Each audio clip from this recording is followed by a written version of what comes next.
na fe Russia for nso ntokwa no eno so ama yesika sem nyina ye basa na Salman panyin abedi eche eye Mamudu Bawumia ekoka bia wosi mo fa nkose covid mo fa nkose Russia miwa wo so akwaji atomu wa abrochire se entokwa no a ekoso no aha yesika sem enti wase Mahama wapuvi omampanyin abedi eche Bawumia right ewo US America ememu krata no akapche bi de abaha sei your friends Boga MP ono so say ne try no enema ekoso na no court tenase no wa mo chese wontimi fa no so obedi MP wontimi enkonkobo ne ho asafo hene ewo ba bia na nensem aya ode koye no na chese court no wo masa tena foforo so nyemfa ma wan okay there be wo bo times and so it way delegate na na report ka assembly Mr Speaker na hwe ayi Asante Achim Central de na da woka no woka no be the court ruling na send me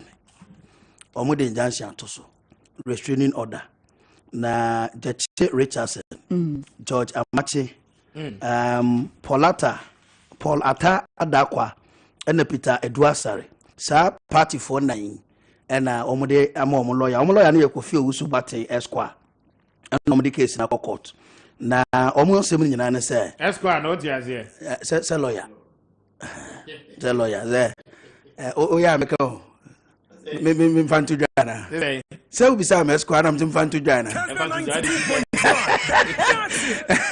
and is a thing our statement na o say order for interlocutory injunction yenya nkra say no ma serve party penfo no and right Evans ni Makoni John Bodu national executives no have been served omo the party ni court to say Asante Achim Central konongo omo conduct police station election bia oho edi omo mprema eho constituency election no maso edi na etrese o say party for no say ko bi omo say 114 police stations and omo nto aba oho na emi nwanwa MPP na afre po afa udibem ubuoni ade amoye ya nkofoka ho asemo a mo numbers wo parliament ye basa no eno abi yen prepare bon bia mo nkoto aba no nipa da sani atimi akwa dem na waya abom no na interest no ni ho election committee chairman MC no ho no Robert Akwati na chairman ono ne adidi na nya ne de no I'm surprised what person did nkofo. All right manya adwuma we wa homa ne so emra as we speak this morning still now close up for no MI na civil service and local government service workers na wo mo akom ho abom no mo so mo pay neutrality allowance mamene engineer Isaac Abonkote local government expert any enkomo engineer morning. Yeah, good morning. Na empombo ko there Yeah. Unia no engineer Sa pepe akobi ka o say nya kra I see. But my ending komo no pay local service workers womunia no me was civil service mo I was strike for the past 3 to 4 days say yeah cause I still now no womun resume NLC my assurance they say hopefully be by the close of and na womoti me resume the operations at the municipalities district assemblies mami entio ekwan ben so and assemblies no be fa womo be ye adwuma womo be ye adwuma generating internal funds and womo nyina no etititi fi social labor law now. Every employee, you have the means of negotiating for your salary and then condition of service. And if you form an association, then the association is presumed to be doing that work for you. And enshrined in the Labor Act, no say it means negotiating. So not a threat for negotiations. I will say employers no MIASO. Na ye koshe the SSA Brano no we have to allow such things to happen. Now there's this issue of introduction of neutrality allowance. Now every medical me preamble no me right say me negotiating for me condition of service and then salary. And it say yeah this item yaba employer no aban for that matter, Appiah committee, headed by Yero Sapumafo and a very strong team. And then they decided to negotiate. And then Yakubi or Bedia Yakubi. So from 2019, 2020, 2021, what is stopping the government from effecting payment? Because Unawako Jatun say, I will pay this amount. Okay. And then we have issues to grant with central government. They been breaking the back of workers, closer any Omunian like local government, civil they say most of the time they call negotiations now. Yeah. The immediate tool I use inflationary trend, At time of negotiating inflation was good, around 8 point something. But all of a sudden, the inflation is now, in fact, it has reached the madness level. I could do 20%. So what do you expect the people to do? Their purchasing power has shrunk in a way. And meanwhile, and from the negotiating data. So then it becomes a problem. But engineer, we know your allowance, we know any salary increment per se, and why should that necessitate a strike action by the local government service workers? Now, I have never liked strike. Me Ajuma close to 30 years. I at a point was a management union. And I never liked strike. We will negotiate. I make sure say we have the room to negotiate. But what I'm driving at, whether it is allowance, it is salary, it's about remuneration. Yeah. So accumulated allowance can become some substantive amount of money for during this period. Yeah.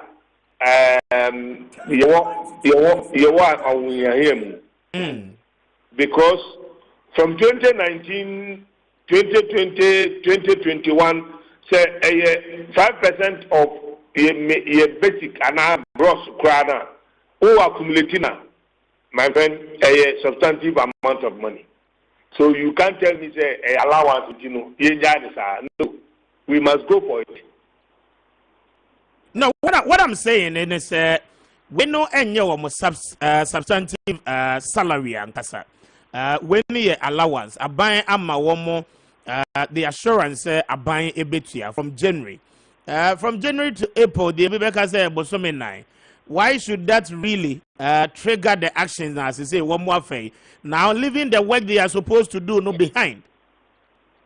Yeah, but if central government allows the strike to take over, you don't blame anybody because may catch us they concluded the negotiation in 2019.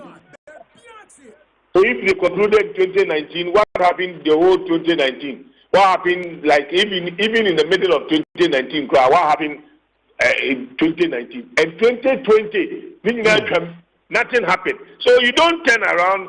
I'm surprised you are saying this because if you went to negotiations with your management and they have refused to pay up to date, I'm not sure you are going to be happy. Yes, but I don't know maybe does it warrant a strike action? It warrants more than strike. They should by now be hitting the street to demand their remuneration. It is part of their remuneration. You can't blame them. There's nothing like allowance you warrant or salary. No, it is remuneration. It falls under what we call remuneration. Yes, and so far as people are expending their labor, they must be equally remunerated. It is simple. Why don't you ask Abai say Mr. Abaye, also so Argentina won't get Kai. Kessben 92.9. But the mere signing of an agreement tells you, say, Abai has shown a level of commitment. And so the people also staying for a whole year and a half, getting to 2 years, they have overly shown good faith. So in this, Abai and Kojian Tumua and Kamia, I don't have a problem. But because I'm sure 2019, the next 2020, it's Abai that will benefit Ekoji Tumu. No, my concern is that one motive here, you man can some year. Assemblies needed to Sika or Mobet Miano, Ninano for the last few days or Moko, no Ninano, Abai cannot recoup that particular funds. One may know. Sika baby, the Abasi editor Moka. But that is why Abai should have known better to have paid. Because one who creates canon. And if you had paid that, this would have arisen in the first place. Medical will say within this short period, no inflation be no and close at 4 workers in any job and now multimedia managing. Are you telling them say they should go back to the office and start pilfering, start stealing, start manipulating figures so that they can survive? And then later, you, the same people, will go back and lambast them, call them names. Because if you are expending your labor, you must be remunerated. As simple as that. Yes, but I don't know, engineer, what kind of they receive their monthly salaries, right? I am saying, monthly salary are dwindled within this short period. When inflation moves, main factor here in negotiations in the year. Inflation. Apart from that, there are other engineer. What kind of dwindle? I may disagree because this year I buy almost 7% increment. Last year we saw a 4% increment. And no, affect you be but if you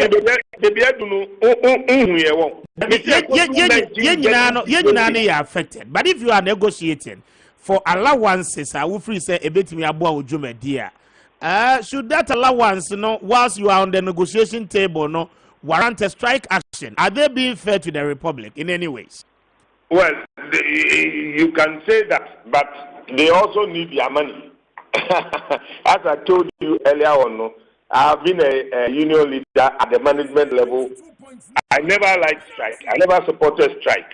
I will always negotiate and make sure the right thing is done.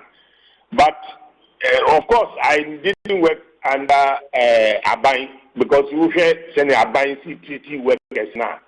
Abai is not always fair. They have to stretch and then they get to these areas and sana the monies are released. It's not good. And show good faith in the labor front. But at the same time, we have to look at the general overview of salaries across the whole country. Nancy Mahmoud are not happy with the salaries and condition of service for some SOEs. I mean, CEOs of SOEs. Yes. It sending wrong signal. Emma, the commons worker. And management of the union cannot help it. Especially when their people are overly grumbling. And the transportation inflation one figures now. They figure for them. And you use it out. And he said, Nipano, episode, no, cleaning a coma. Now, on Fanny Sanko, bought a bicycle, on fire, be bad, my uncle GBB, no, so I had money clean. Nothing. I buy so because I don't want the situation that we are going to see there.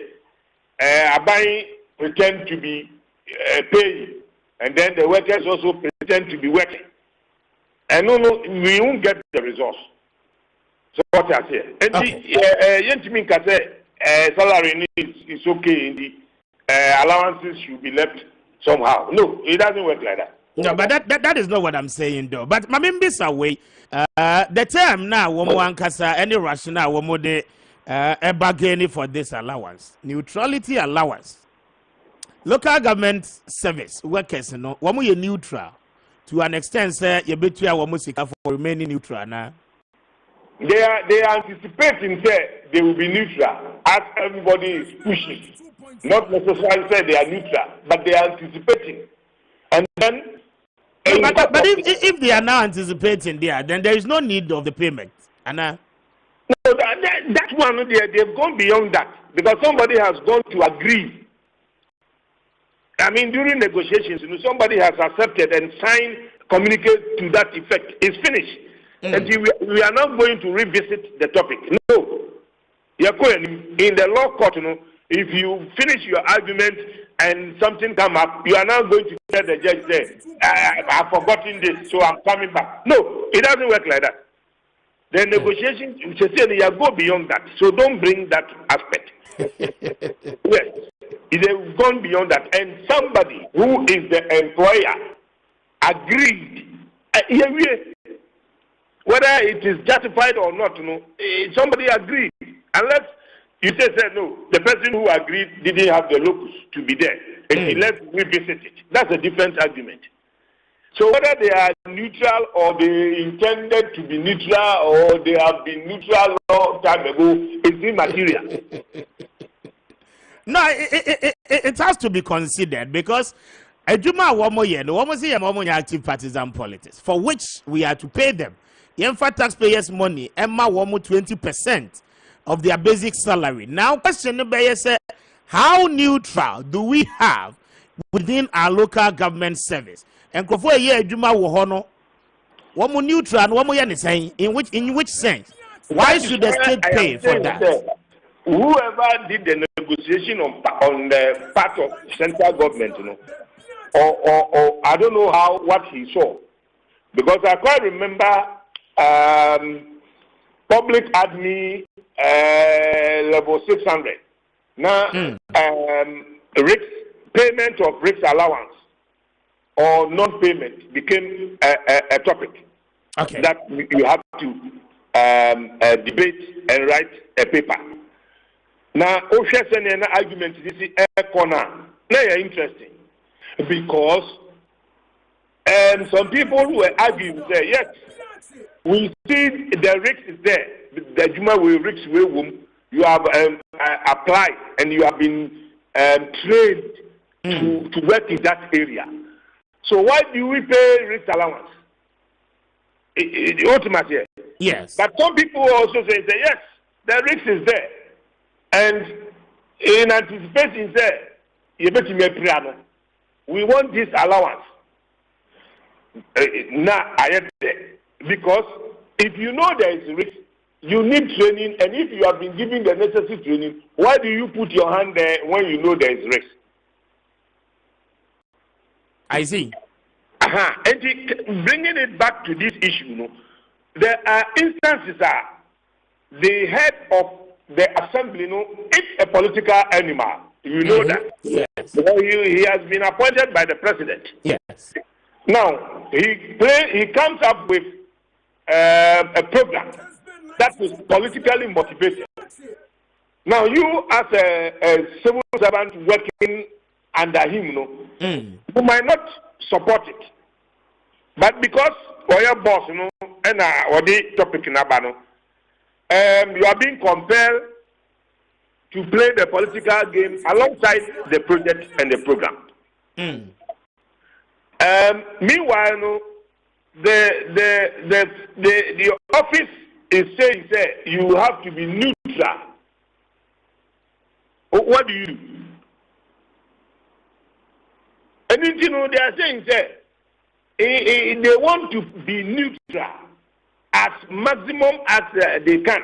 No, but engineer, for instance, if an MC be a introduce policy, and a DC and a mayor a introduce policy. Now we are civil servant, we are local government service person. Now we disagree based on thoughts, any experience or any knowledge acquisition. That cannot be classified as doing partisan politics. Unim baby I do beko. I do beko eh. Fa bayere betu mi chok. E ho ne do beko amu akoye adwuma. Na oni oyire no ma eti kokomlemle omuko school wo Morning Star. Na yakukuru because of sa ayina one pensono. Yakukuru ni do ko tetrem etre ho ba bia. Obede na o mana ko Morning Star school no. I say we eye djuma won kan ha na onu nya transfer enko ho embeka ho ho a obede a survive ho. Some of these things must be planned ahead. Say, do 5 years, you will be given transfer. That is fine. But not when some of these things comes up because of punitive action via Obi because you decided not to. I know somebody who currently has been kicked to somewhere in Central Region from Greater Accra because he refused to do something. Meanwhile, everybody expects you to do that and to refuse it. But the punishment in a woman, you don't have the slightest idea. And if the people during negotiations say, we want to maintain our neutrality, and if you want us to skew this thing, then we need some allowances. Because if somebody comes and the person punishes us, at least the allowances need the ABB. But what the allowance guarantee as the neutrality? That is this question should go to whoever led central government negotiations. Because Matisse, another minister, it is not necessarily a neutrality allowance, but it was about salary increment. I don't know. I didn't hear from him speaking, but somebody told me that a minister made that suggestion. Then I want to find myself in a situation. I don't know who to believe in this debate because, or this argument, because it doesn't make sense to say for the fear of other workers jumping onto the table, let's coin it as a neutrality or whatever it is. I don't get it. It doesn't add up. But if somebody said it, I'm yet to find out whether it is true or not. So he said that. Okay. And whether neutrality, it is main salary, whatever it is, the bottom line is central government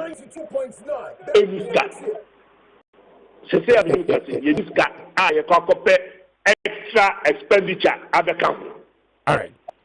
And utia wepe oma kalina no aso ma ni to say anajube almost any least mistake I will be bibi no money na because utie brother ban or must signal say ye ni yabre enti aban hwenie. This goes to tell you say aban manage situation ni now labor front no there will be chaos. All right. Engineer no problem na wase. Yes, thank you. Engineer Amon Conte, local government experts, and Permanino Edin Common, bringing us exactly 1 minute after 8. This is Kessben 92.9, 93.3 Kumasi, Kessben TV across the country, from the north to the south, to the east and to the west. The Gulf of Guinea and the fishes in the 80. I'll pay the Munina as a meeting had the Kwame Appiah Kubi, Mr. Speaker. I go here. Speaker, Yabako, the Ghanaian Times in a crusading guide. Because media nasa.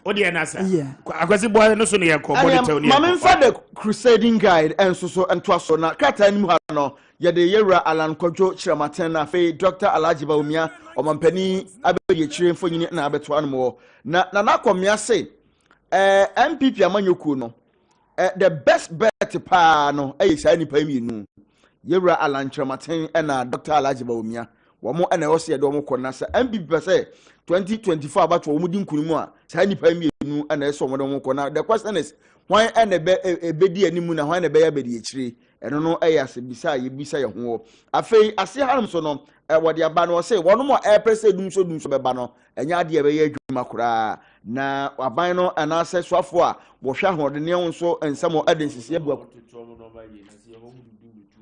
okay agasi so mo mame because boso no wa moso a mekọ ahoma no so enti no boso anopɛ phone lines ne so ayehye marenko ahoma no so na mene Ora Sule Mana Brima Enko Kodi Enkomo Emra Executive Director Edema Media Foundation for West Africa na mineno eni nkomo the United States of America Department of State at the report to be aba on Ghana na one more to report ni these human rights practices and you know 2020 by 2021 there aba the very issues esisi wo Ghana nyina and brother jo I can report Nibia no one more to me aboboso we share media houses and the media practitioners the threat and what one more make mention of it.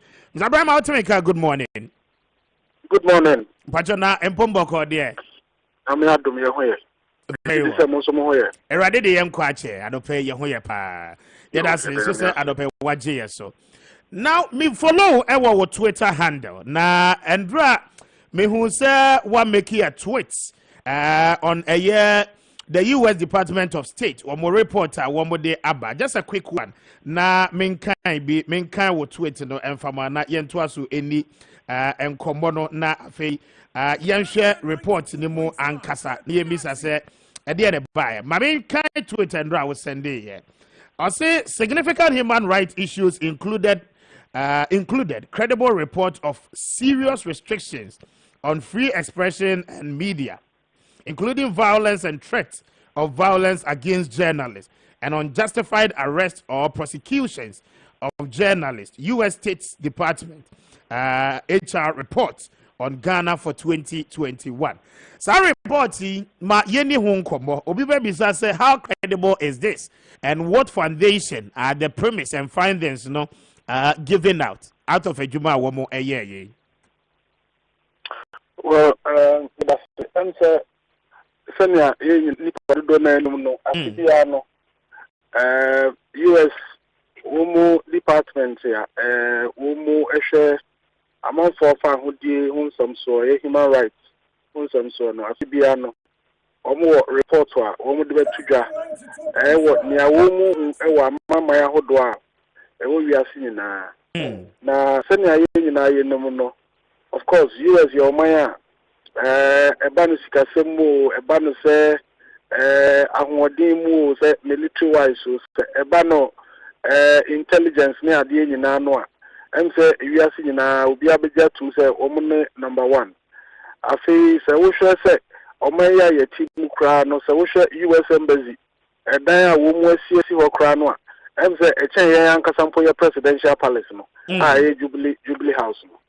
Inti US de ensembi say the tuja na mejidi say ade a won sunsanso bebre ni so say omo motivation bi say oh yenko twantro ana yenke kansem a enim emfa Ghana ho ni say Ghana ne US ye wo relationship bi a bema obi aka say yengu Ghana enimu ase kwa na the eto so say enye body can cry na omoye report you ko chia since 2000 you know na omo produce reports no afibia so eba ya eba ni omo hu say koso o memu no e na omo de betudwa se na ebe ya ebe twa ban na dwe so say no me di koso a enye papa Osha no report ya ebeto dwe ya am say emu nsem no emu oyuro papa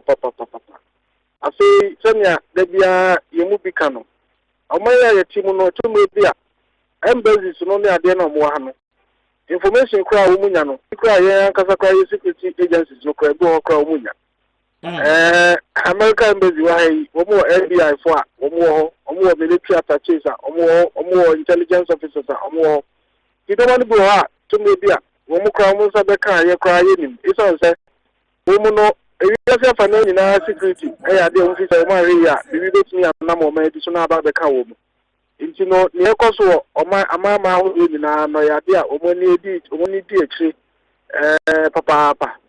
Into no, near, and no go to Johnny dear. This is a report to a dear Nijaba, a report to a shame crime, and a report on Suswa, a Trevor Ghana, and no my yano, a Mudu Nano, a Kuyi. No sanity. Now, what's your sections of the report? One more site, Ura, yeah, Caleb Kuda, DSC, yeah, at the National Security Office at the time of co-capture some video, on Ninuaba Zoe Abubedu of City FM. What's also Echo BMA, one more site, Obete say Kaka, our no activist, no. On social media, fix the country movement, you know. Now, what come home? One more side say somebody like Ahmed Swale. One more side say the arrest of Captain Smart. Any more monkey can to say sometimes, you know, government, you know, initiated some of these things. How do we correct some of these things? Oh, they did gather. Me did say Appiah what say? President Akufo-Addo na ben no. Ade be here pa ne say and no maybe because na say nye na ye kan omunyintu na omunyam ndem say well aban no e nipa na e kabo mu ya aban maybe an so yetumi ya mfom so enti say mfom so bi aba na say ye gitum say nya e na ye befa ekwan e befa so ye behwe kwan e befa so etumi esia no na abribia bibi dia no na o enye no kre o aba we ye the media somewhere ye ta media for chi ana the media rights idea the boy oh President Akufo-Addo or Attorney General and ye sign your friend is saying you repeal criminal libel law. Then you know say criminal libel law no na idea that President Akufo-Addo and they are say Ninyi ni say RTR law ya you pass here na ye bo President Akufo-Addo abaso no. Yeah. Obi anka say Attorney General wote hono or say Gloria Akufo anu wo hono. Obi anka say ono na your friend say o shema ye pass RTR inti ono ne ye mo na baso. President Akufo ade ameda na koma so. Me nka say Akufo-Addo as Attorney General wa anye bibi. Ono so ye na dwuma I was an oye. Now, send your normal secret. Maybe we see about press freedom and freedom of expression aspects be crown one. So, I say, dear, since 2000, make us a President Akufo-Addo a record and then the West record about the press freedom near there. It's all say President Akufo-Addo yes, no normal to see, but at the time, I'm not for a practitioner, I'm a journalist. Now, who share the kind of journalism at that time? No, they did say that and then Kasana so the and journalists are attitude with the baby or honey. It's on almost every day it was about exposing a scandal, revealing this, revealing that about government officials, the government, President Akufo himself, and so on and so forth. But and maybe no, not due process was followed. In fact, for time crano. I mean, say yet she will be say publication of false news. Not some run crime say will be a crime say and run crime will be. Compare say at a most persona. And say nipa mienu to Kwame Appiah I know what FM and I say and another fitakwa. I go say Rollins national on one time and say top FM was the bisa. Yeah. And I yet you more ye this and rano. Na ye di ejuma sabe no President Akufo-Addo ya otisi no ye opposition leader okoka South Africa in a very lengthy speech say oh ni aban ya wode false news HC chairman for there oye no say because see am criminal libel law ni ho e we never bibi o which also e dey repress media enu ntina omo apply publication of false news no dey attitude journalists na mo a wo mutuo se ne be ya wo de ehu e be hye central form na ma kan central for fa hodie ahye. Okay. That is what he said in 2010. After the ya ewa bebu na nka se bia wo na wo ma order say yenkochi ya na yenkochi but say ekoso na wo nka wo hwe na kwa na ekoso bia na se ade na ekoso no fo aso ameso alo yakunu yente wo hwe abai ye hu se edu bebu ka the president kufu ado wo se ameso ale ekunu ayekunu no kra no my nka say press freedom attack okoka wo takrade during the bar conference I think the 2019 say 2020 ho baby you know, but that is why he said until later ye kasa mo said ye ono start the kasa okay I'm at swali ade no ya dia ha ban nti no won be hwehwem ene ne kan in fact say be ho na kasa ye cheche mu a ye nyina be ja to mu say e ba no press freedom nsancho for fan ho di pa say ye she mu kana dia na kasa since 2000 no aban we in the worst record. Interesting. Now, the report goes further. I'll say, let me read a portion of it. Now, Minju views on that. I'll say corruption and lack of transparency in government. The law provides criminal penalties for corruption by government officials, but the government did not implement the law effectively. The officials frequently engage in corrupt practices with impunity. There were numerous reports of government corruption. Corruption was present in all branches of government, according to media and NGO reports, including recruitment into the security services. Since the first special prosecutor took office in 2018, no corruption case undertaken by the office resulted in conviction. When the new special prosecutor took office in August, his staff included one investigator and one prosecutor, both seconded from other offices. Now, it goes further to state from June 2021, a lot of scandals are Abeba Benyina. A very good example, Ghana Embassy Washington, D.C. We are told that in June, they were unable to account for $355,000 of a year visa application fees.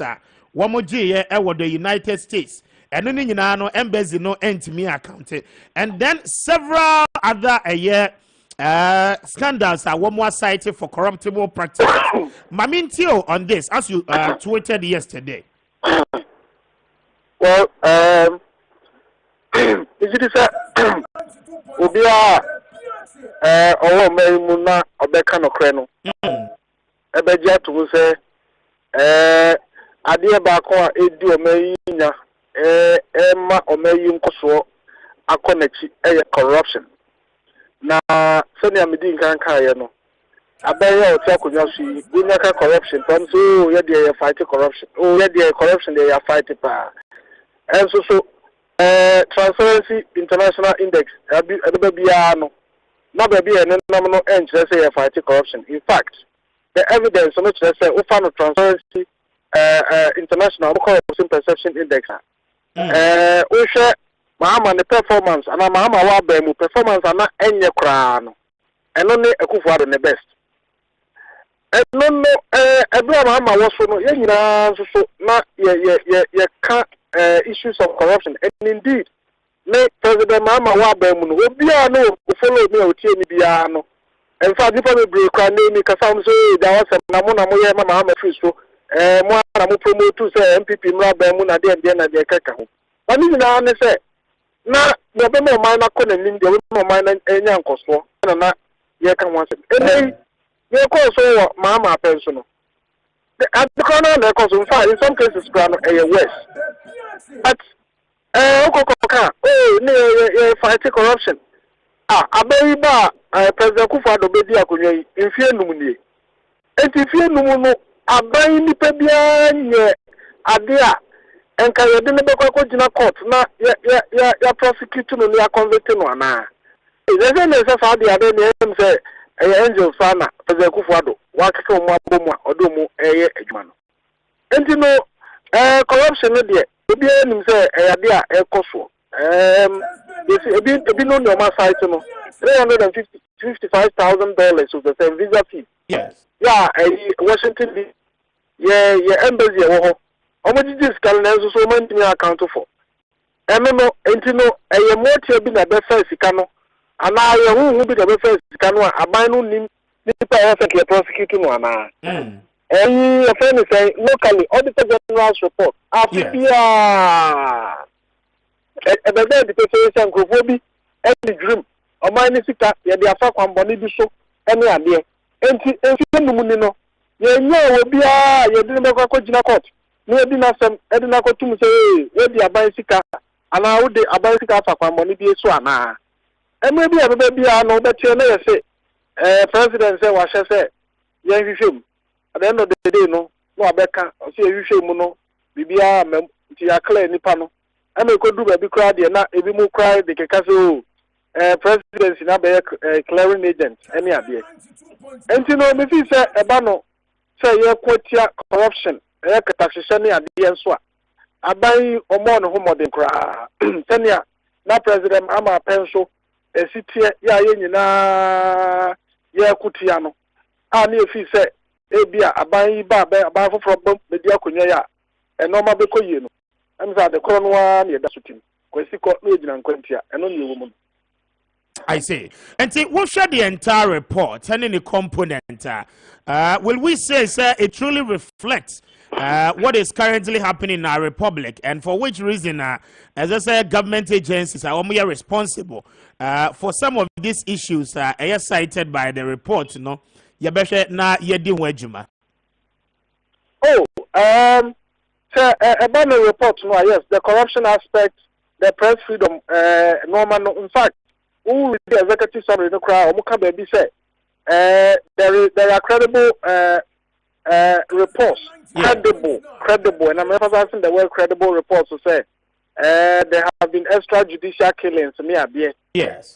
Minim ejina so no memom tena medi kaka ya no America for there so mu di bibi say betu dwa na I was say fan serious because omu nye omu ambebo mu so mu aka so mu di gu o man bi animu ase keke na mpokra no se be gu o man bi animu ase a na enye Ghana say ade na e ba nye so Russia Iran China ni ade kra de aka so mu di omu no mu Canada nti no won be so be gu o mu fi but social sections say about press freedom no nsem o mu ka ye nsem aye nyina aye ni say akoso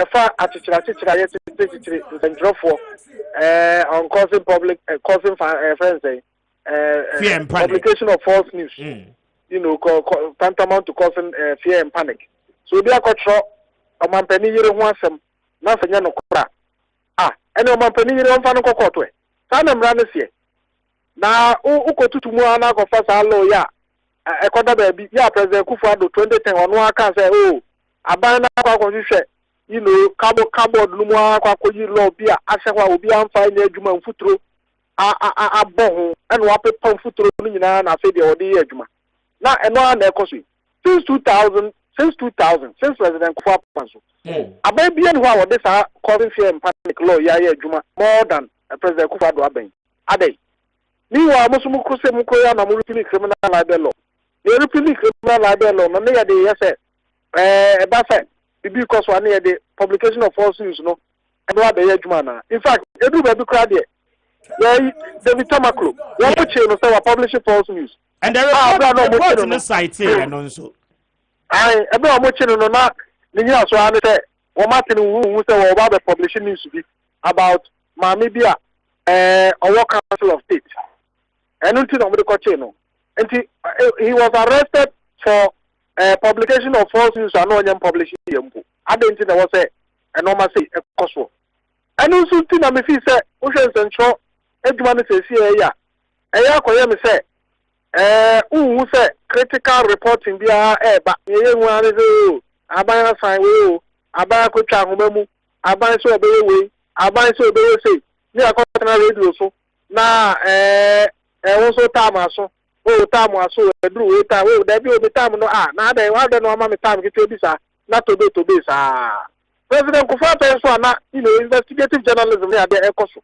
nsa brands kra ya wo say ni atiche be ya ekoso na ekoso sa ti bi say aban no wo say twena dwen si so ye nyina ye nka no kre you know even though it is becoming riskier and riskier to be critical of the government but so man yɛbɛkɔ n'anim a na ɛwɔ sɛ yɛn nyinaa asɔman mma no yɛka no korɛ ɛkyerɛ aban na yɛkɔ so yie na yɛaka na yɛnkɔ yie na yɛaka na yɛne aban adi nsawosoɔ sɛne yɛbɛyɛ a anamontu a ɔsɔ mu tuo na nsakyerɛeɛ ba no wɔn mu tu na ɔman no ɛkɔ no sɛne yɛn nyinaa yɛhwehwɛ no.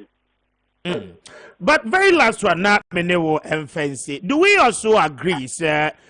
Some of these reports, media reportage, the media at large are contributing to some of this publicity. Maybe a US for you, so capitalizing on, Anna.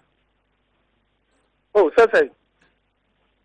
For what one may say, a negative news report and false publication, I can't was mean. Now the media now contribute to say. Yes, because reports in one breath. Eka say there are some of the reports they follow the media, they trace the media publication any idea. And I must say, could it equally be Sesania mana ebanensuntino at least a painting a black picture of us for which the Department of State would want to capitalize on? Oh, question not still I'm in just yet. Now I did because now papa media no send a buyer will be come and report to Anna. Into question I'm in just yet. Yes, the government also may feel say media no a painting or more black. And we've heard a couple of that. And I make a say Ofano Abanya Rebecca say media no atata no na nya president de Kufuor Abayi.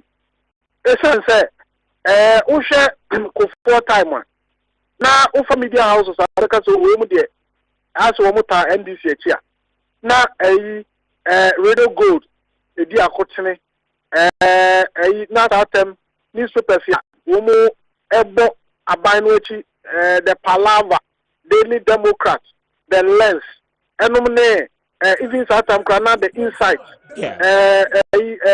Daily Searchlight normally ade nyina no obi beka say we mu ebo aban na echi enne ya ka say Radio Gold for almost 2 years near atum President Kufuor aban penso ya Radio Gold near atum you know stations are hold na obi beka say MDC for dia near atutum say we mu renew we mu license na ye nyina ye so nim say stations bi no so ho a wo ye MPP for dia ya license renewal no mo so mo nya ye so mo de na ye ja wo say wo mo nya adwuma ene ya ka say ta papers ya na wo mo tie NDC for achi so do na ampo ni obium me nka sa ban na agu no patani ho ene Palava e wo hinfa Daily Democrat Daily Lens wan ni nyina e wo hinfa enti e ba ne say na obi akoka say media yi ena friend say bi aye ye painti aban no black me say friend say yes there are occasions I'll be at the report to be by bia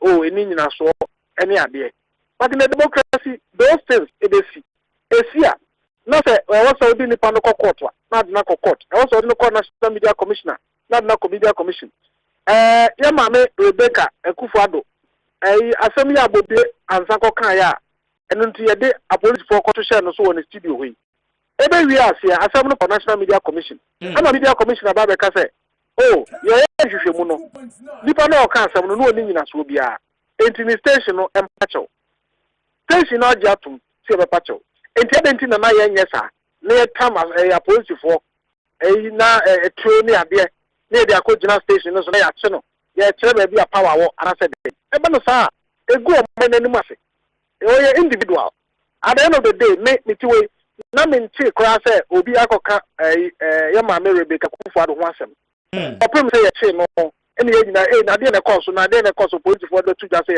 so akoka ya ma me Rebecca ho asem enti takashi me chiro ba bia tumi wo ye ne wo power ene ade no etumre bia oman no mom de gu nanim ase ye friend say oru akana de Japan no atran the radio so na sole na wotea na muhunu ba bia ayo obaha mommo no metua within months ni akuswale besi ne hwinsie oru akana de Japan eno actually swale de na chikra no entunefo na Erastus akwakoya report a very good report wa yeti ejwa committee no onu mpokra no tinima evidence a report a committee no timinya nyina so de ya noma bi na la betra tv so oh maybe president aka what's your shino pa what's your bono all because odi kan ye bi enu aye ku nipa no kra no bi biansi aban na wote akonya ayi aban no awo 2 minutes si ano eya ye me say no bi sa no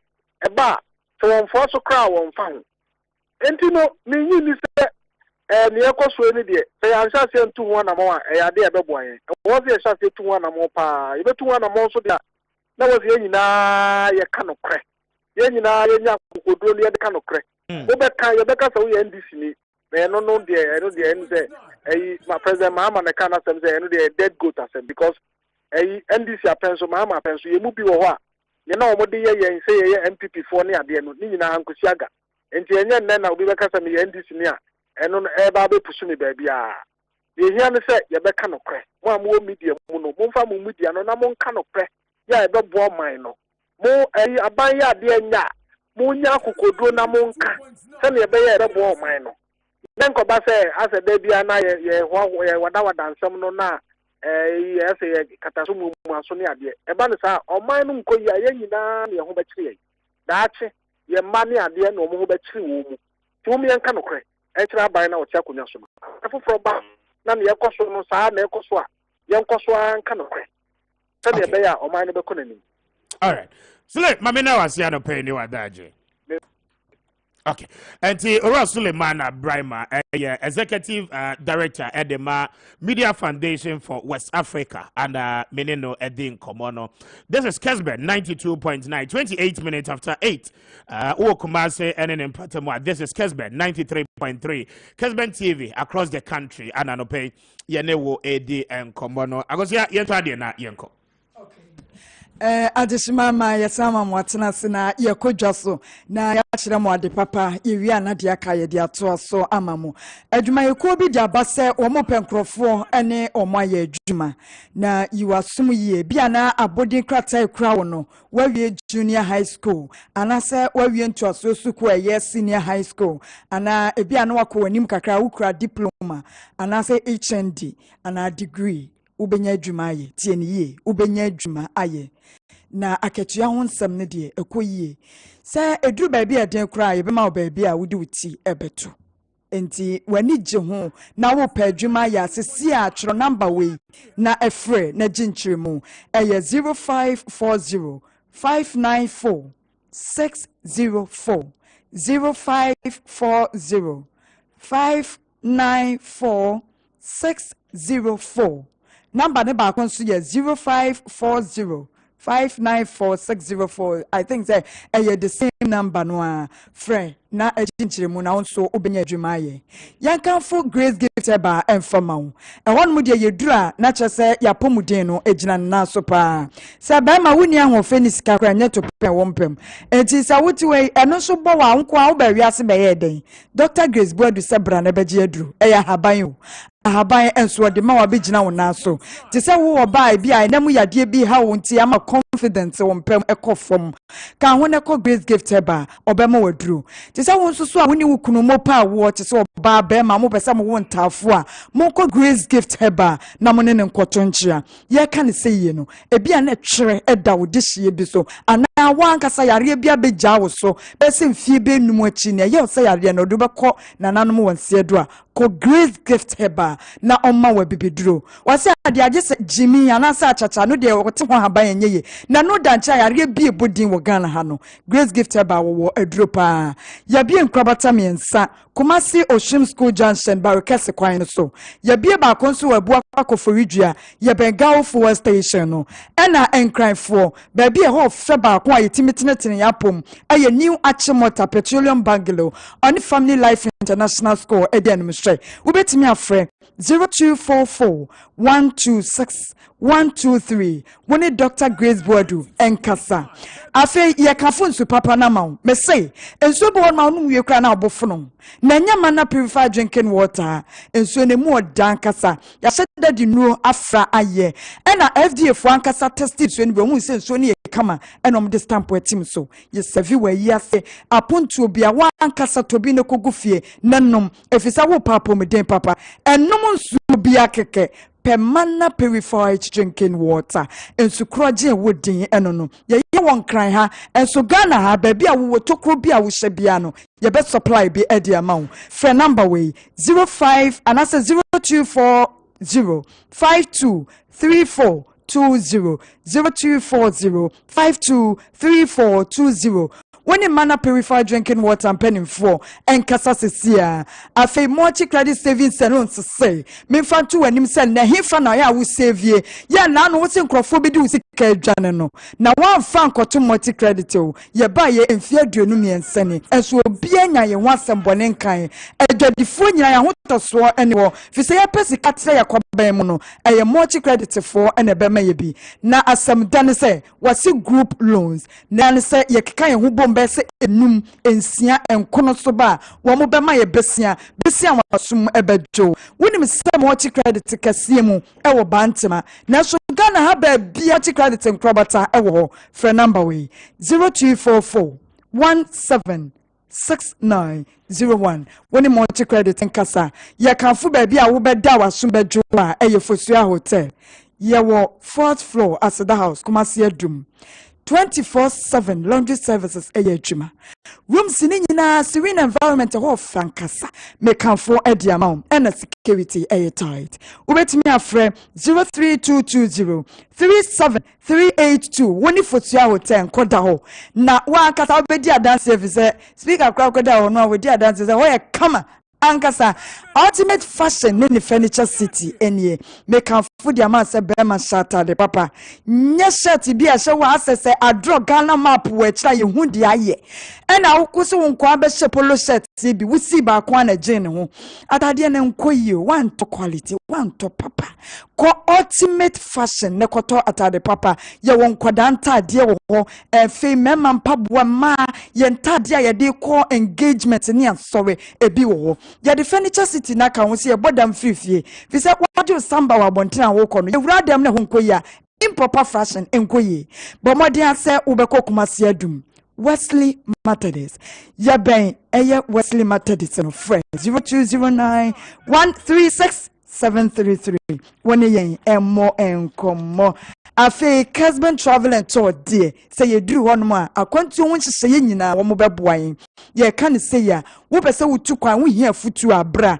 baby a wo kɔ no uni baby abeda ye nye hotel reservation mawa Kessben travel and tour ye ya dear ye a flight booking ta say ye domestic and say international ones no nyina ye ya dear pa omade aso be hye ye chia kwan e wo Kumasi Adum first floor at the house for 0596 102667 when ye emonkomo afi school papa Kessben University College wuduru hono a ye hu ne se ye mo wabodi kata benya adwuma ye ntem uhyemu a na wo ye practical so be wie no adwuma ye ready na school ni wo container se wo fra chichi na wo ba hostel facility wo ho ene ya bie Kumasi City campus se obi ho ye adwuma pese osua de weekend bia momo de no brana begentete wo container se a onsa beka forms ni bi wo ba aseda house Kumasi Adum a onsa beka bi number wo be free 0501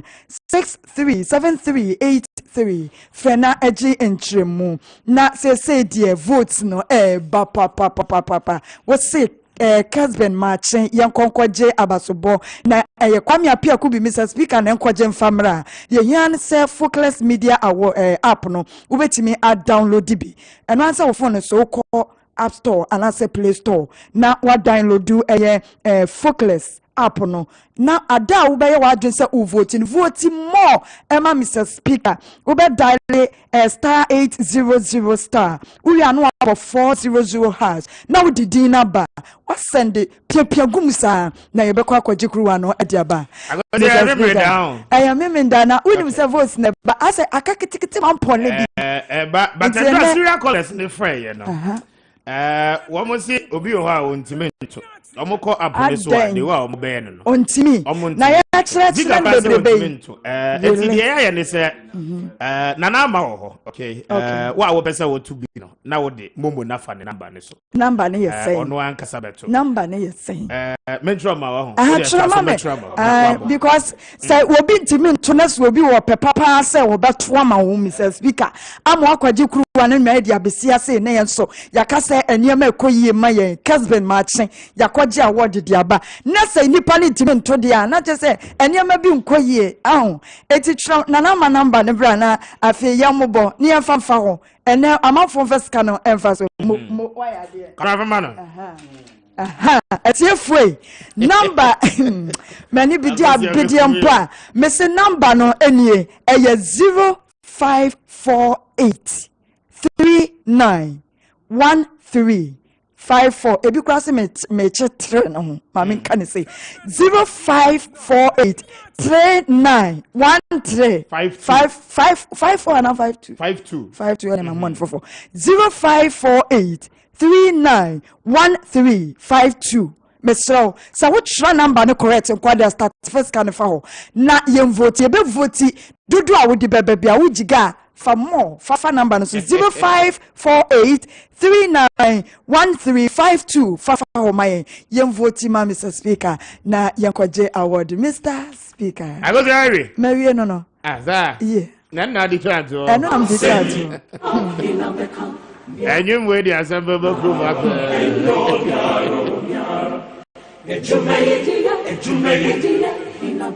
9, the Piazzi. Kessben 92.9, the Piazzi.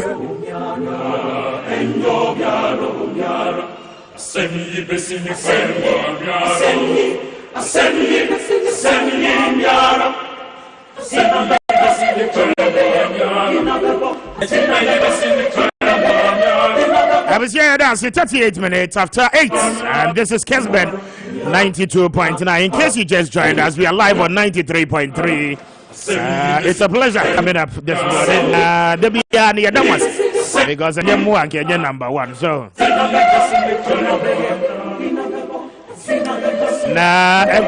and Suleiman and Brahma Eddie, we will come to the touch screen. You better home commercially. Report to know, we will go into it. And yeah, there been patchotin report to know, and yeah, United States of America, one more Department of States. Sa report to know, one more year. Na enye Ghana kwa anomoye report no FIO. 197 countries. Budget in year 197 countries. And every year biya no womo she the air koso any the akoso. Na womo put it together the report. Wo she Ghana de na 2018 de or 2017 e kwa the kosi joma time. Ni nyina no e wo ho. Endra and Wamodi 2021 there no at the buyer because we've almost done the first quarter of 2022. And Wamodi 2021 there no at the back. Na eno come more ana earlier yani eye Ora Suleiman Abraham Edi but Mami Kwame Homra me koba we'll go back to the board. Na yet me actually except of the report one more at the abano na afiyeti me at the home enkomo. There is a serious revelation and a lot of things one more eka yekonia kinkai bi kwameba yekonia kinkai bi chewa ubehu. There are sessions for judiciary ne ho judiciary no at the time global info analytics eye omo report no womo so cancel bebre edefa womo. We'll start from there. The issues about corruption, the issues about media freedom any ade nyina no we'll talk about it na afei mabeja fo no so etimi abemo eti beba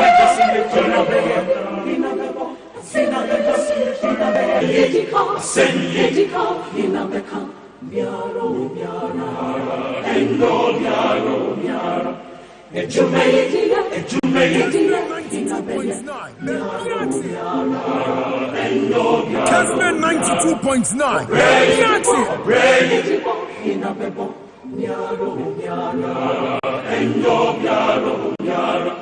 Semi besini ferwa Semi yara Semi besini ferwa Semi besini ferwa Obrari besini ferwa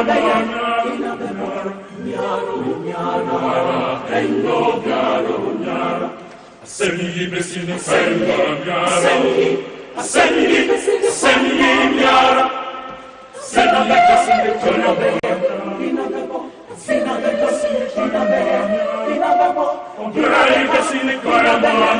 Kessben 92.9. The Semi besini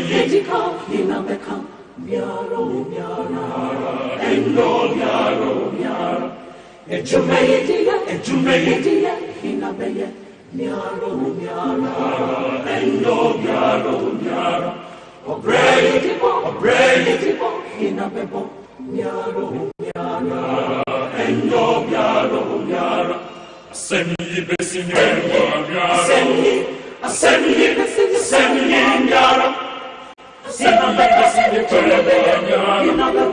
Semi besini ferwa Obrari besini ferwa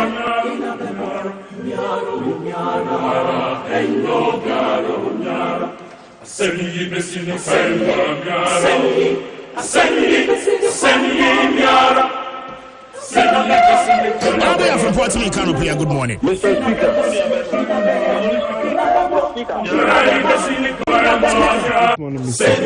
Radio from Canopy. Radio for Canopy, you can't help this speaker.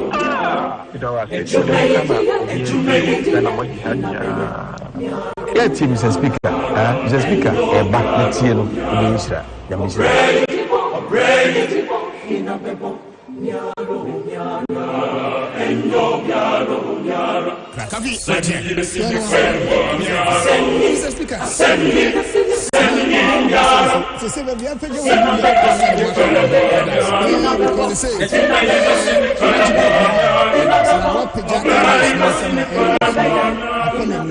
the new standard is that which means now we're beating the Semi besini ferwa Semi yara Semi besini ferwa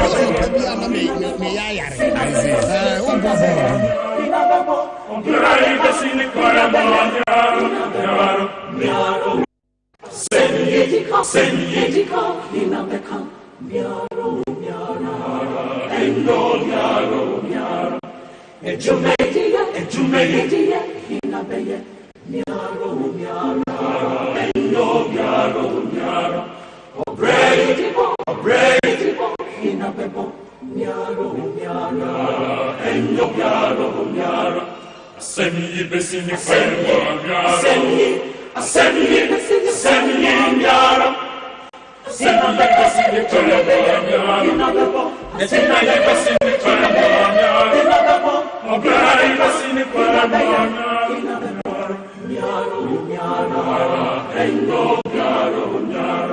Semi besini ferwa Kessben 92.9. The Piazzi. 92.9. 92.9.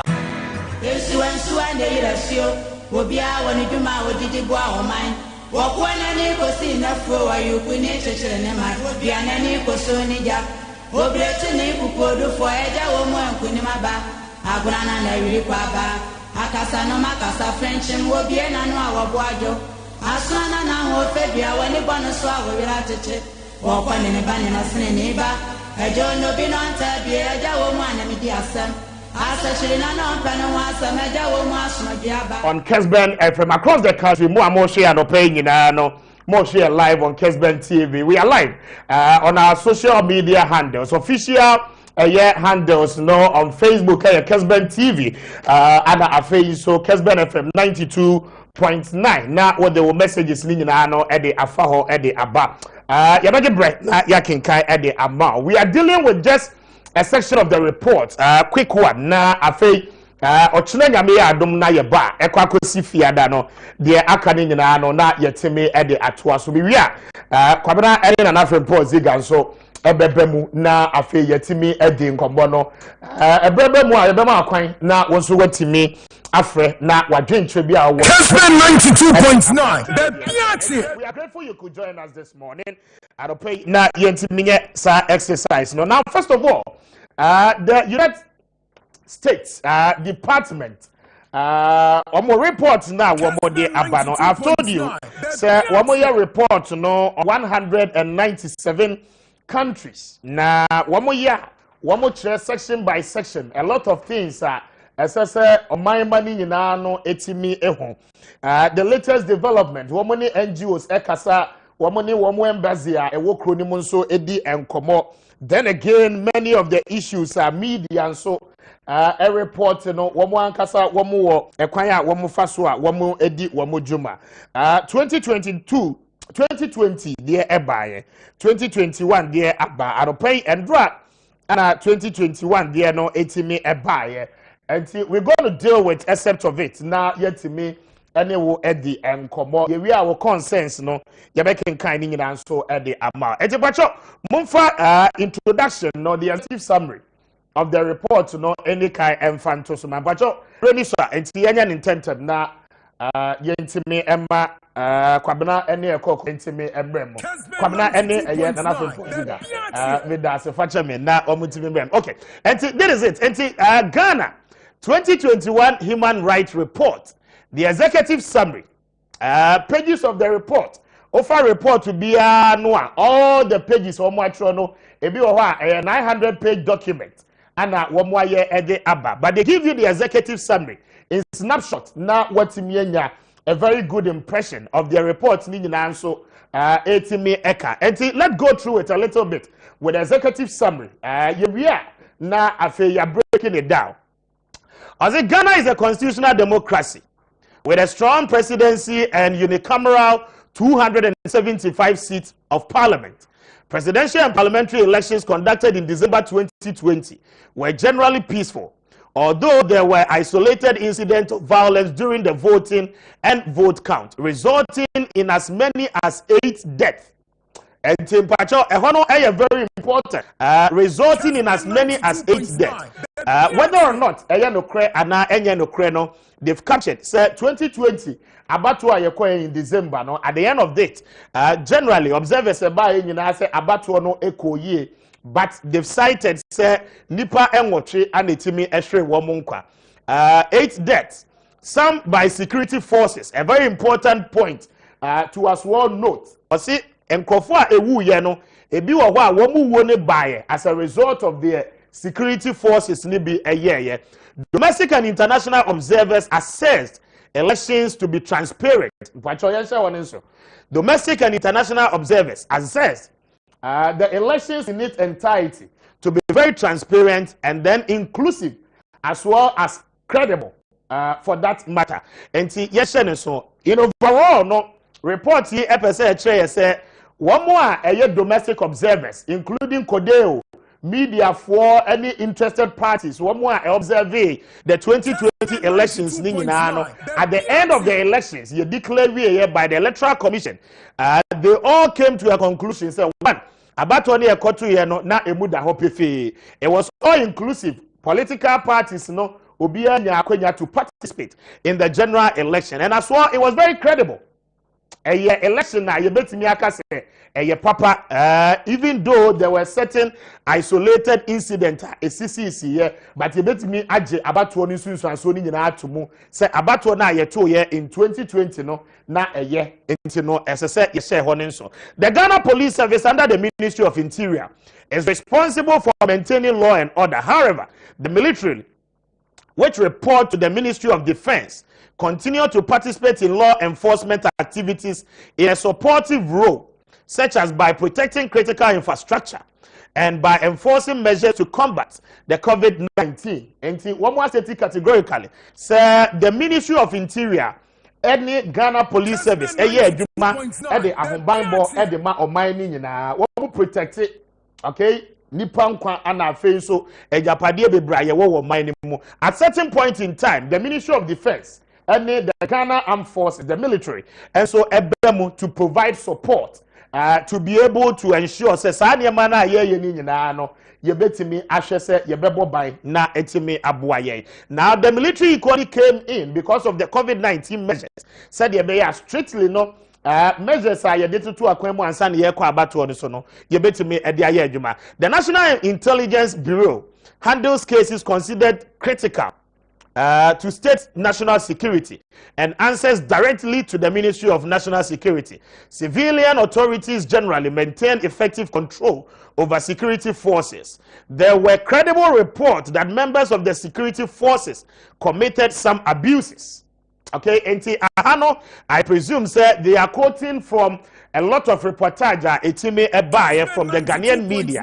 There were several reports say military 4-2-2, police 4-2-2, any idea. The US human rights practices report capture significant human rights issues included credible reports of arbitrary or unlawful killings by the government. And we do not know their basis for saying that or its agents.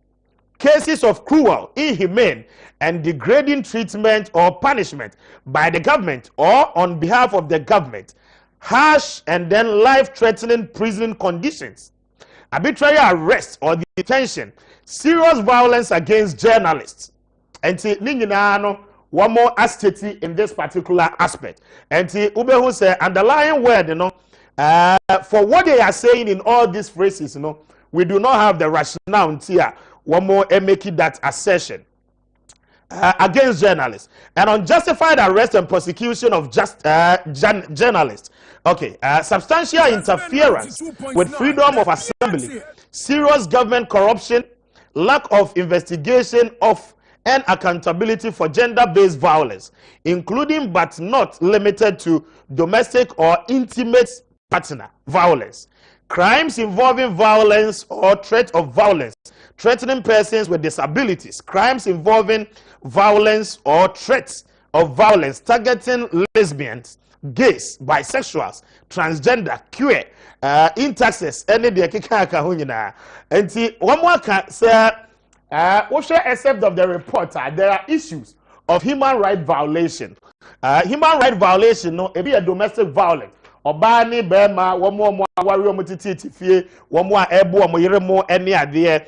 Then you come to the aspect of ensem acquire your fast so ensem be ewokromba during the 2020 election and then even after the 2020 election without justification or reasoning behind all those things. They go forward to state when him say ahead of the 2020 elections, lesbians, any gays, a serious topic for discussion. Even last year, a major topical issue because of the private member bill. Now, some members of parliament and so a sponsor in a chamber to ensure say gays you bet me I have a final resort and answers to it. And one more chairman say ebano one human right, one more gays any lesbians one human right or minor ye near bebre edit as uncle for one more writer, one more as humans. Now yanko the other side, not young share 1 or 2 fancy or tonight bar. We will continue with the other ones. Yanko judiciary and then the corruption aspect. Yabeba media freedom I think largely Suleiman Abraham has spoken about it. But yanko the judiciary. Na yeni judiciary and no ho enkomo. And basically the midi kan ye the general overview. Afi no mo be my section of a year the report. Enti Maakye media freedom. The enti womo ekase media edru baby aban ye niema bi to prevent them or to gag them from speaking. And afi oba the justice delivery system. Womo state categorically say our justices and our judges, some of them are involved in corruptible practices. And Teoba also denial of fair public trial. While the Constitution and law provide for an independent judiciary, the judiciary was subject to unlawful influence and corruption. Okay? And the unlawful influence on the judiciary, the question is that if we hear an eba, why more an a judiciary eso ma woman so woman ye juma woman free woman pemo and ye juma but rather they use external influences. Now corruption a serious matter. Yenim there anas a concerning number 12. Now you free say corruption after that particular investigative piece, no, judiciary anymore. Now the United States Department of State, said there is still some level of corruption in the judiciary. Judicial officials reportedly accepted bribes. The judicial officials reportedly accepted bribes, and in America report to not America the amount to expedite or postpone cases. And report to no young judiciary no wamoje bribe. Now wamoje bribe ni we are according to report no either say wamobe speedy up the processes. Now a fair judgment no aba judgment ne ba definitely no it goes in favor of nipa wakwako to your bribe no ebi nso ho no ma because of bribe no nipa ne to nti say asem no anko amana then our judiciary will keep postponing most of the cases to an extent our they asem court to cry no ebia na wabemu ebu either say sadia ni besi ananso say we lose case ni cry because we nyesika entua bibia. On the other hand, the report is also saying say records or issue favorable rulings for the payer of the bribe. Enti eno na ma church no either say yebeka church say wa wo de wasem ba ya yehwemu anka wo di bem no ebia o records so kra ne wadanse di a wo de ba ya yehu yehu prosecutors beka church say o docket no ira yehu. It is all part of the judicial processes. After say sa bribe no nipa no akwakotu ya wo nso etimi age. This is according to the report. A judicial complainants unit within the Ministry of Justice headed by a retired Supreme Court justice addressed complainants from the public, such as unfair treatment by a court or judge, unlawful arrest or detention, missing trial docket, and as well delayed trials and rendering of judgment, and bribery of judges. The government generally respected court orders. And the official training in during the judicial process, okay, saa niema we nyina no esisi se bribe bi tua bi ekoba ba bia ida se yebeka cho se wo docket no ira ananso se ebia yebema unlawful detention asem kra na nka ebia court no betimi grant you bail no o se yen grant you bail yen fa nko remand ebia 2 weeks ana 1 month cobra ne hwehwe docket no ansa na prosecution no kra no efrase the delayers in the judicial processes, okay? Ni nyina no report no so asite missing trial docket. Eno de eyade a esipa. Se wo de wasem akọ court, ye hwe ba bi asem ne kọ na ebi anipa na wo ni nanya no owo sika se o. Obeba no ye se wo docket a ye di asem ne kra no. The report has quoted that in black and white ana eno ewo ahase. Now we are in summary of this. I say generally say aban anase timamuni bi de aban kọ court. Na yedi asem ni wie na asem no anko in favor of abaya generally aban editum edemra no ede eye adwuma enti for instance issues bebra attorney general ede akọ court no de watimi awi ni no ekoma aban eye aban ne de se aban lawyer pen de asem ni court na wo mu di asem ni wie na asem no anko into the favor of government. Generally government accept the orders of the court. The court no be sha aban say wonye no aya aban no ediso enti eno no so is a plus to government, and these are details of it. Yenko say other one wo ha yenko na menka eno na yemfa eno no ense. So these are essence but wo tie live on a radio no so a obetimi akọ a Facebook Kessben FM 92.9 and then Kessben TV. Now yemra global info analytics one report on the buy they said something about the judiciary. Now, question global info analytics. Or say, what is your level of confidence in the judiciary? Okay. Now, as a January, it was very high. Okay, and for level of confidence in the judiciary as a January, it was very high. And Yama Bebra, SCC Yoni Ninano, one more free so more confidence, was 24%. As a January to April. Now, one more move so the judiciary, one more year and Temjinafo, one more said that and from Mohonia, man, you say mo into Mobile, and one more from Mupim, Anna Ayeno, where 30% of Ghanaians saying they believe in the neutrality of the judiciary. Now, people who have low confidence in our judiciary, 46%. So it tells you clearly, say Ghana for do according to Global Info Analytics, poll our more a year from January, April. Nina no actual clearly said the confidence by majority of Ghanaians our money or kasa wamujidie ewo yen judicial system ewo form. Then it tells you that a lot will have to be done. Because between one more a judiciary need any one more woman need GDA bebre. Ewo judiciary nimuno, it is 46% as against 24%. And to strike a difference now, about 22 percentage points.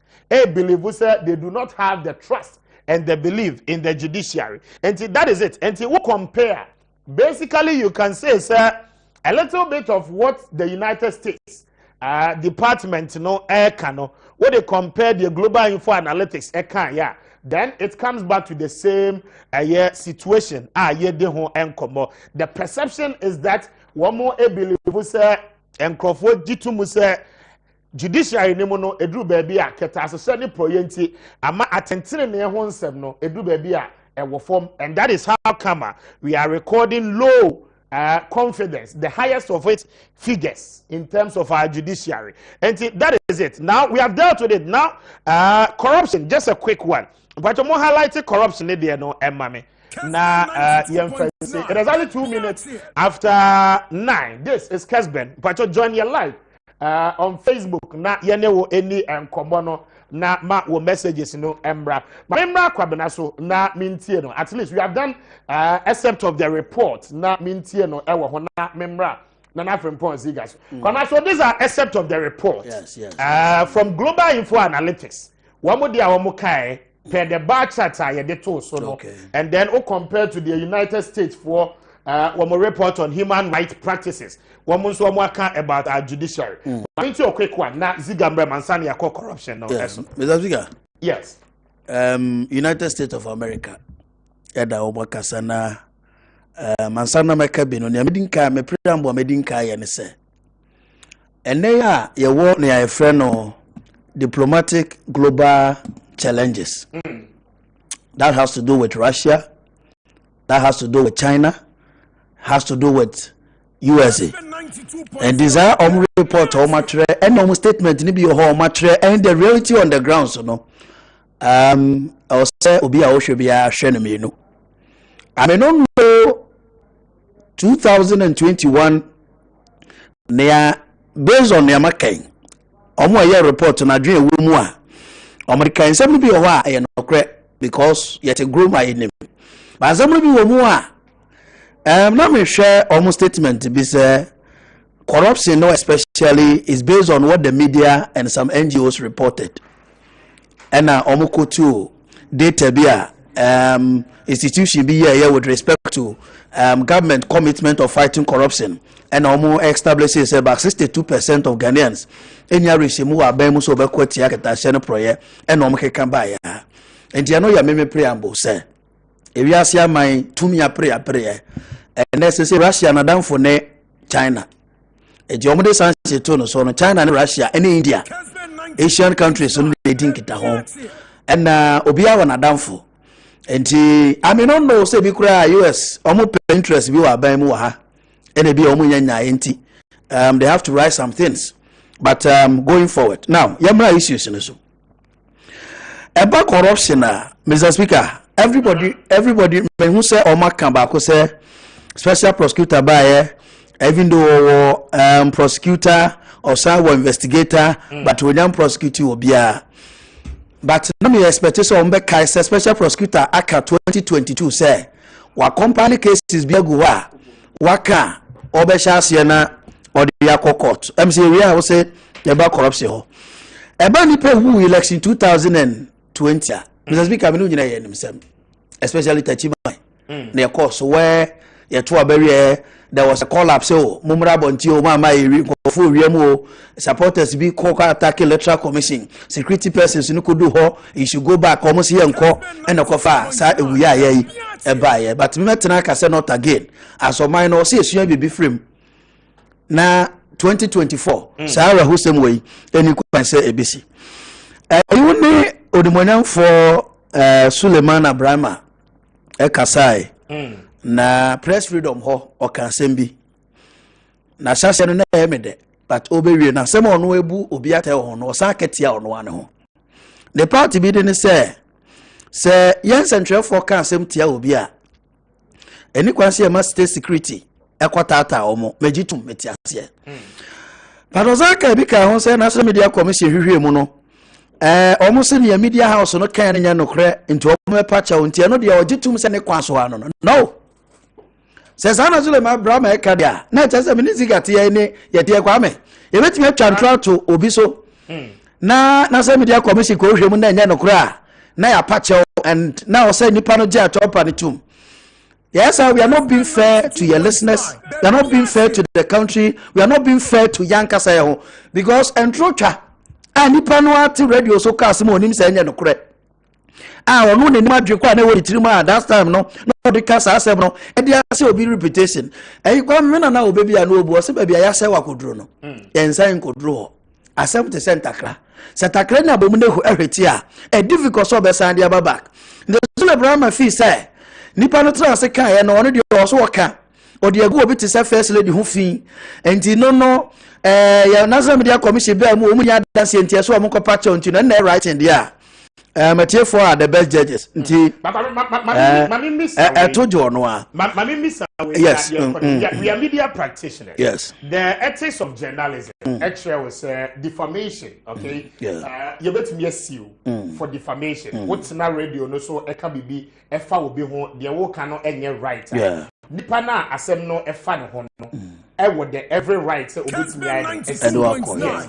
But what we should also understand is it becomes a civil case and a criminal case. Okay, now nipa na waka asem go no ho fi no every right. So betina hana me di watem me kan se bia enya no kra.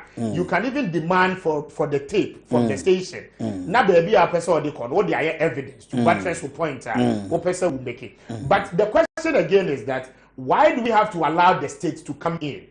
At what point in time must the security services make arrests for civil cases, especially when we are official complainants for the particular issue? Mr. Speaker, I do not say party will am any I don't support to say state security ebe hunu central for. Say I nyenra and then so anye. I don't dey say what dey am any yatri. Okay. Because libel is a defamation case now. You were libel and the other one this slander or something. It depending how the defamation was done. Was it done through somebody and any panel and only a lawyer for us, a lawyer, so I don't want to go there this morning. Say I libel, no whatever no. I mean pointing and say in as much as you condemn say. And yes, journalism, but security for the quarter to be radio says yet here can say near to no. We should also advise now me expect so bad advice in central phone so to may say.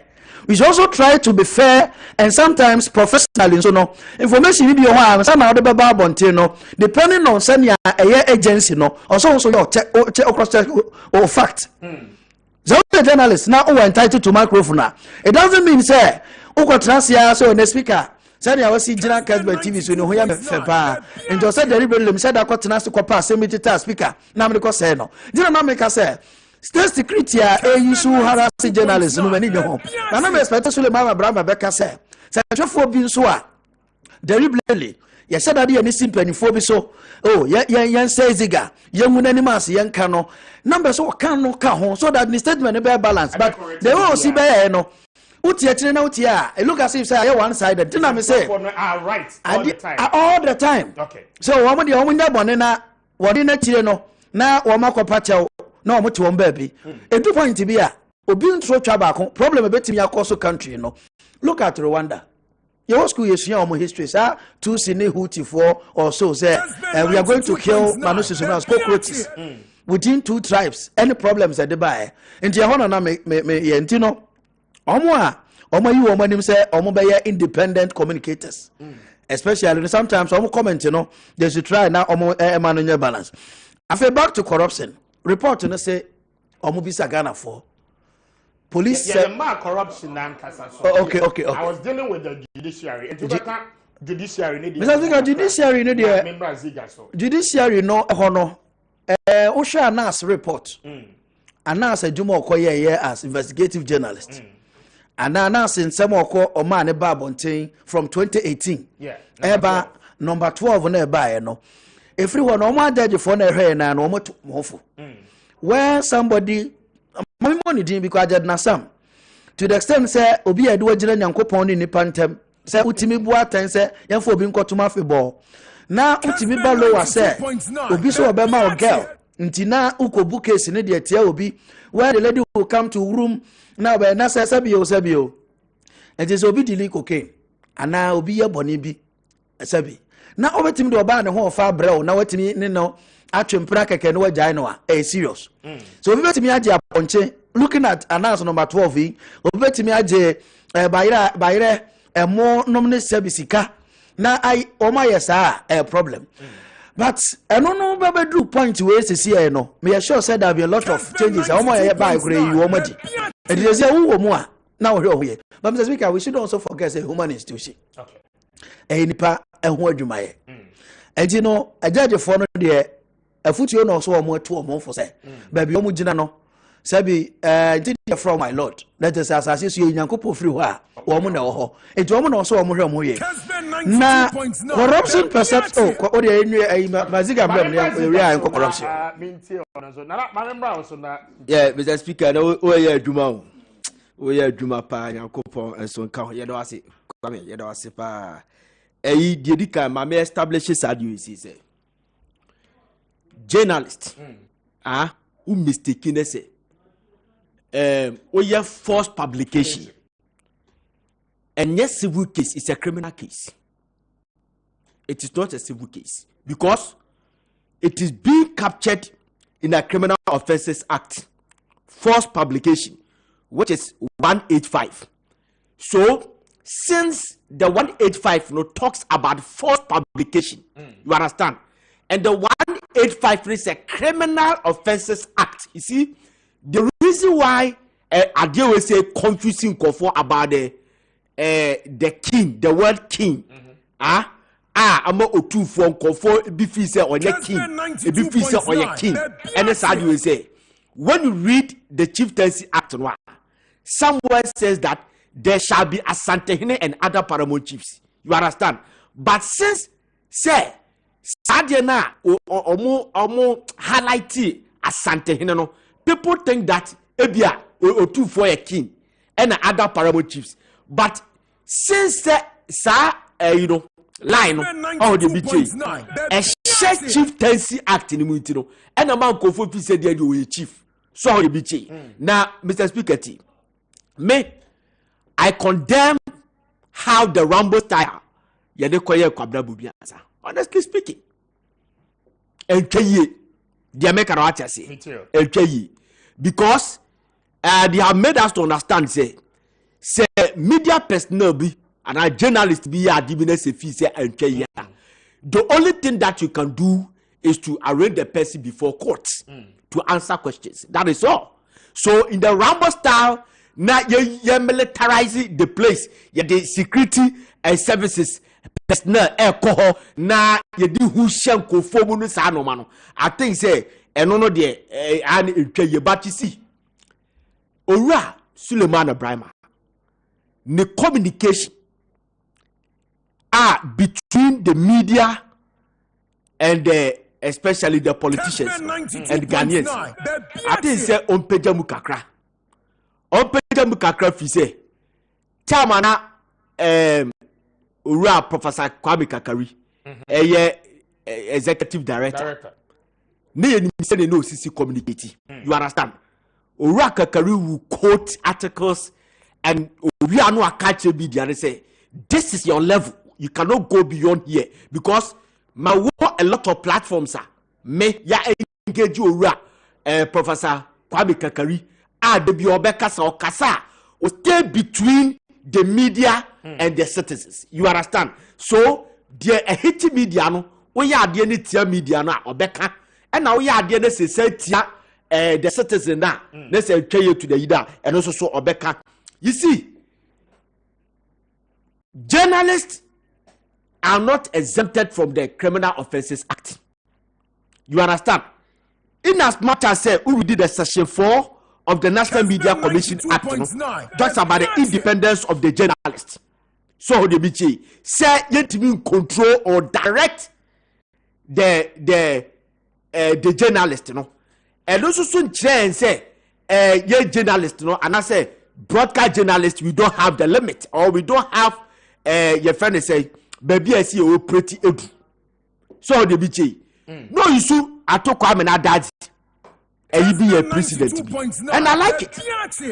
I took Kwame Appiah made the publication of STX Obekai say STX deal 2010, and he said that grade 4 I withdraw from the STX deal because of death threat, and you couldn't provide any evidence. Mr. Okunjeta Blacko was the first person to take a swipe. The guy did not provide any evidence. So in this case, you understand? Oh, a journalist, you are not God. I'm telling you about fact. 92.9. Journalist, blame who are God or Ghana. And to a journalist, be very careful, be measured. And nothing a case of circumspection is no man. May a baby handler and my handling journalist. We speak against it because men so a bet me at me. Jamaica right I say, Messi ya bomb asumida. Ya bomb ya the blow swap promenida election time. Emma, men go farm no more now. People condemned it. But we also have to know, say, we have our limits. Jamaica right I say. Good. So you see, make I say there was a time a guy went to Fox FM in Kumasi. He found a high priest. This guy likened our President Mills, to a certain Libyan person, and he was attacked. Omo attacking no. Ora Esankoma came to defense. So I say, law noir so obi insulted president. Insulted president. Yeah, they actually it's been repealed in 2001. Ye yidi afi ho. Nemom law ya de kasetia ahemfo. Ewo ho Ethiopia obe kasetia ahemfo bia no ohini bia no. You understand? You have to be charged.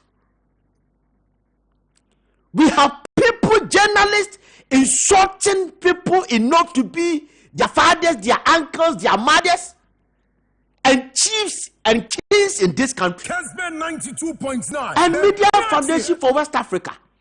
They are the first people that we are expecting to say about and nobody say now. You come out to condemn it even before I said such a report. Jamaica what I say. No, I can't online a year now. Okay, 80. Who read a year? My man, Kwame, your dodge factory fire. Me read a yiki to a biatro. Who read false report injuring the reputation of the state. Was it a person who communicates? I'm talking about Criminal Offences Act 185. Was a section 1 at clause 1. A person who communicates to any person, any other person, whether by word or mouth or in writing, or by any other means, a false statement or report which is likely to injure the credit or reputation of Ghana or government, or and which that person knows or has reason to believe is false, commits second-degree felony. Now listen, 2 or say section as Bakubia the policy 4 or say a citizen may be tried and punished for an offense under this section whether committed in or outside Ghana. In or outside Ghana. Say, and perform malign conform the name of journalism. In or outside Ghana, they can be charged. You understand? So all these people, we need the national media, say, West African media, good, to come out to condemn it. You organize forums for journalists to tell us our limits. Jamaica what I say. What say a limit? Say, I had to be how you bet me sanity, ubetimia hit about other Kwame. But do you blame the West African Media Foundation? Media Foundation for West Africa for those lapses and some trouble for Enya. Okay. Yeah. What about the GJ? The GJ it has fought because me the debut Mr. Afemoni. You only comes out when a journalist is in trouble to come and defend. You understand? And ya say yama journalists are better than gods. As a journalist be untouchable and tisa journalists be untouchable. Afemoni will come out to be defended. Say the panel or different as only for National Media Commission. Make I say I had a banter with Papaya Obayi, former graphic, former Times. Sorry, I am waffle. Okay. Oh, Kumasi, he made the statement. I didn't like it at all. When we were talking about Mr. Mame Agrada issue, and I was quoting articles, I just say it is your honor to put that money to order, especially what was on our television. And he said that he cannot do anything about it. You better say Obi Aduma. You understand? So, Media Commission, Ghana Journalists Association, and West Africa Media Foundation for West Africa, all what they have to do, how many times in the year, and you say, Ebia ya friend Kwame Appiah Kubi, ya friend Osumesi waha, ya friend Wese waha, muni na mumla, ya mamu ya friend say orientation. Because Ebia and somewhere ya can Ghana hano, baby be lead you man de akoni, e dangerous, it ye maye sad no. And then because of this, we are losing a lot as a country. Culture nina a platform because obia na in the name of microphone no can be the chair. May you criticize your buyer? I like it. I like criticism because listen, we are obi aware analyst ahun. Ye chair say, we are analyst. Ye chair say, adia ba kwa easy to do is to criticize than praise. So we criticize a lot, but constructively. You understand? But so be back kofa adia bi knowing perfectly where sa adia na nya no crack. No about the people to confusing people na or to deep comfort them. Now if say baby bad, then that person is the thing God. I think that I said we have to be very careful. Right. I was saying, you know. Now, Mr. Say, now just 1 minute, right? With all due respect. Okay, no problem. Go ahead. Okay. Mr. Suleiman Brahma say, sir, Swale issue. This is about 7th time matters or Casadino. Say you will say, abandon and take up this matter. Now, you come to the finality of this Swale because, Kwame, the way you are pushing blames in this anoma, you are careful. You bema the real culprit, and I say, and call for power, Mr. Shea, the pan, and be crack. Yehuamo, oh, the meeting. Yes, Dr. Tiraira. It's an indictment for this country. Dr. Tiraira, Attorney General's office. It's serious. Report yes, I okay. Say, Obianya case. Na ye pese ye faculty kwa biso. Na ye case ni fu omani pano hoton. Ebu answer Dr. Tiraira. Hey, and this is very serious. Because enkofu ye form sase. Enkofu sisi omo. Enkofu kuta original documents. What be the more dangerous aspect of it? And he say, enkofu kuta original documents. You best fraud for original documents, bra. Near the 2 documents. So your baba say ira utumi kofa from a bureau photocopy by a CNA. It's okay. I was very fast that bimba Eclipse Collateral Management for Pacho one more darumba say one more bow pa ama when ya a year when Japadi and Krata no so emphasis the obeying no and it's a Japadi bia a crowa. A home crata semno edimu wa register wa ban mu no ni titru eya asase ene wo ka o asase wa register e wo lands commission wo kra won crata na wa mpacho fabra wo de ba won beboa de crata no ayadwuma amwanya so emfaso wo kra ka wa register wo DVL en crata no e wo demo wo de ba wo me de crata be ye adwuma nye wo japade no no wo mo beje mpacho fabra na wo mo ntibe emmoa ofo bebre na no akọ enyamu emfaso enti anopay mekanfo Eclipse Collateral Management for ede ama wo mo adenta barrier wo mo be the Moses Hospital no West African Senior High School ana wo mo ne wo no edi enhwe ni mo mo numbers ni ne je na anopay woni omo eni nkomo 0543 832466 0543 832466 na woni omo eni enkomo ma me kwa homa ni so na memfa first caller. Hello, good morning. Good morning, Mr. Speaker. Now, what is on pay? Eben Kwabeja me hoye at the Mamintio. Yeah, boy, what is? So, well, a show with you to me who winning morning show. Going to me, sorry, 5:30. Point 12. That's our word, no. Bound them. You can't have the fast to be the fast. You're part of the man to that party. Yes, throw you. Who don't mean send the crowd 10 to be 10 states, me go to 10. Yes, Remo. Syria College. The way Mr. Speaker, Timbex nothing. Or no pay, my monitor the whole Ghana. Or no penny. Host out mention Syria College and test the one after the other. What you did that? The speaker, wow, my winner, what is it? You, Maminchia, Ni Amashi, honorable, former mayor of Tema, and 3-time member of College Party, Ni Amashi, of a national chair, my NDC, we have one, we need to do on the super deputy national secretary, Naminchia Joashama. Many of them, a yard system, the arrow, now, analysts, the sort of thing in one system. Media personnel in this country, they are not thank God. Likewise, the judiciary and the politicians, especially the Nanado administration, they are not thank God. Then the media form come for John Mahama and the NDC when they were in power. That's how Kopana says. Where was he then? And then when you know, media fortunately, that is why I say, don't use the state apparatus to harass media men. Yes, you can. Under the watch of a human rights activist president, they're not found. So what I say, I did this time, and then all right, baby, for a home man is 0552. But your phone numbers on two screen so that one boy a friend a bit to be a whole number. No, why 0550 922 929 0552 911 929. Hello, good morning. Mr. Speaker. Yes, sir.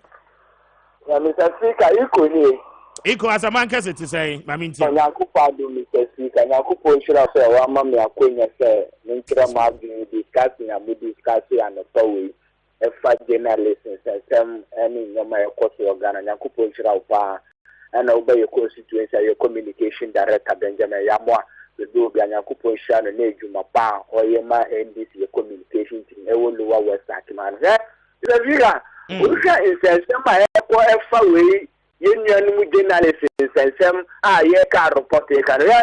And no minia Bakubeka and say, and I say, Minia, Mibra Penny Bakubika say, journalists for Munya God, and I say, Munya Kupo. I'm Munya buy your way, Bilu, my Gana Hanomo. What does it? Say, Obita Mudia, Omuya, Kunya could be, but Obita Mudia, no my D, and beside the other picture of my Anna. May I say, Eco Mafo from Emrebi. Hello, good morning. Hello. There be went to me and 0550 922 929. That means far way. Hello, good morning. Good morning, Speaker. Yes, sir. But you didn't baby, I can say free. Speaker, where is the Executive Tower lunch? Idi Maminti, where Bonito. Speaker, no Bonito. Let's co-panelist. The reporter, American device, foreign media device. For a many cranes. Your friend said, a drought, it's not south to the north. One can say, they are analyzing the report. Then why are you denying the report? Or argue on the report? Say AC. You mean I say now, Obi got to your friend say, oh, so you become a shop of our circle. And no money. And the human rights lawyer. Yes, you're good. It's how it's my way. Yes, I'm critical nature of my way. All right, me there say, Idi, my main fa last one that main fancy that main come breno, aso na se Joe and so more ewo kumase. Okay, Obia Maya, my main fancy na yenko. Okay, we are boy room. Hello, good morning, Mr. Speaker. Yes, sir. Pacho, we did this talk as a free. But where Wawumia, Nana Amwa Kuna Meka say, and a pay Lemua Basso. Nana, my man, who will be time. A Juma old and a so Ghana for any effort, Siacolasi, in the Alfea Tower, which na award no utimi wini eni so obi wini so awa awurade din mu wate e beta wa na body to ni enko no body to kaka me kan say me catch any for the any where the mama say so onye akoya ekojira amano ya onka nsempa enfa oman Ghana no wadi oman we Ghana pen ama me otidin fi nika etwa ni mama na yiri ni aka ye hwe ni mama no go ga nsempa how was going to show me no man tumpo that for baby that's a bit why are they heaven knows I wish me did Kwame Appiah Kubi on behalf of the production team. It is always led by Kojope Kodankwa, Richard Appiah Sapon, Appiah PSA, biggest Andy, Sabemo Ewo Kumase, Anna Ebuaya, no Pebia. I'm so grateful. Mo kasi mo maya kwenya no maye boremo, mo shops ahodo, mo filling stations ahodo, trotro ahodo amutie and taxis ahodo, boat, Uber, Yango, any online app applications mutie ye ewo mo kasi mo nyina da mo nyina as mo fie any baby out offices and their baby no ya da mo nyina as adom ye ne ochne ya wada ye besa aba na ye ne mo abediesia ewo Kessben Maakye jubedie so yes sorry so no Sergio eto aso ewo Kumase and crying so many abe ma boss yako ede kanewu no ede beto also stay with us for the rest of our programs. Good morning makrabo nyida Yeni sawaso eni jeni agrewo afe wonu e bi wi ase asonimu e ba se wo yira kwanso akire ne kwampa no bi asem yo bi asmo oni pada sani awon manwemu wo wi ase ha